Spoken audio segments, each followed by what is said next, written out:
3 март күнү Аксынын Каражыгач айылындагы тамактануучу жайлардын биринде 19 адам конок болуп, ал жерден 5 бармак, салат жана спирттик ичимдик ичишкен. Алардын 3 март күнү оор абалда аймактагы ооруканага кайрылып, тилекке каршы 3 эркек жана 3 аял киши каза болду. Алардын эң улуусу 69 жашта болсо, кичүүсү 51 жашта болчу. Удамуда эле как будто бир үйдө жаткандай биринин артынан бири келише берди да. 23-30 ошо Чоголтоев Молдовай деген 67-жылкы жаран, бул дагы ошондой оор акыбалда келип, бул деле бүт көрсөтүлгөн жардамга карабай бул да эле өтүп кетти. Булар бардыгы тең үйүндө кузушканда, кузуп жаман сезип атам деп келиптир. Бүт уколдорун жасап, биринчи жардамды көрсөтүп, кербенге барды. Бул кербенде өлдү, Тыбаксыда. Мамыралиева Гүлбү дагы ушундай оор акыбалда келди. Мунун деле пульсу жок, акыбалы оор, жардам көрсөтүп кербенге жөнөткөнбүз. Ага карабастан ошол жерде реанимацияда Тыбаксыда өлүштү да. Жогордагы жарандар улануудан каза болгондон кийин аймактык дарыгерлер жана жергиликтүү бийлик өкүлдөрү алар менен бирге конокто болгондордун баарын кербендеги Аксы аймактык ооруканасына жөнөтүшкөн. Учурда ал жакта дарыланып жаткан 10 бейтаптын абалы орто экенин ооруканадан билдиришти. Ошондой жалпы оорулардын саны бүгүнкү күндө больницада жаткандардын саны 10 оору жатат. 10. 5 эркек, 5 аял.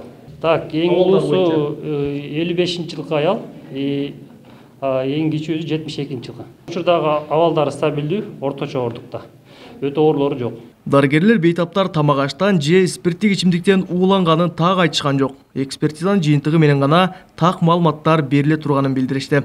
Туугандардын алып келгендердин сөзү боюнча, ошол бир жерде отурушкан, бардыгы ошо спирт ичимдиктерин ичишкен, анын арасында салаттар да бар, эми так ноодон болду деп айтыш кыйын. Аны экспертиза тамак ашка ууланган. Эми белгисиз да, тамак ашпы же спирт ичимдиктери аны такташ керек. Коомчулукта маркумдар спирттик ичимдикке ууланып каза болушкана, аларды конокко чакырган адам жергиликтүү кеңештин депутаттыгына талапкер экени айтылып, социалдык тармактарда кызуу талкууга алынууда. Окуянын чоо жайы уулануу боюнча бейтаптар жана маркумдардын жакындары үн катууну каалашкан жок. Облустук ички иштер башкармалыгынын басма сөз кызматы болсо, окуянын алдыдагы жергиликтүү кеңештердин шайлоосуна тиешеси жок экенин билдирди. 2021-жылдын 2 март күнү болжол менен түшкү саат 14:00 чамасында Аксы районунун 1956 жылы туулган тургуну аял киши өзүнүн жакын санаалаштарын 23 февраль майрамына жана ошондой эле 8 март майрамдарынын урматына деп 2 датанын ортосуна майрамдык кече уюштурган. Ал жерге болжол менен 15 адам чакырган, отурушка катышкандардын саны жалпы 19 кишини түзгөн. Анткени менен өздүк булактардан алынган тасмадан 2 марттагы атайын уюштурулган кеченин ээсине кайсыл бир жарышка аттанганын, ага ийгилик каалагандарын көрүүгө болот. Alamam baygege. Giyse tüküyor. Alamam baygege. Alamam baygege. Kaysı baygege olsun şu baygege olsun. Giyse tüküyor, alamam baygege. Ага насып ичен жүгүрүш керек.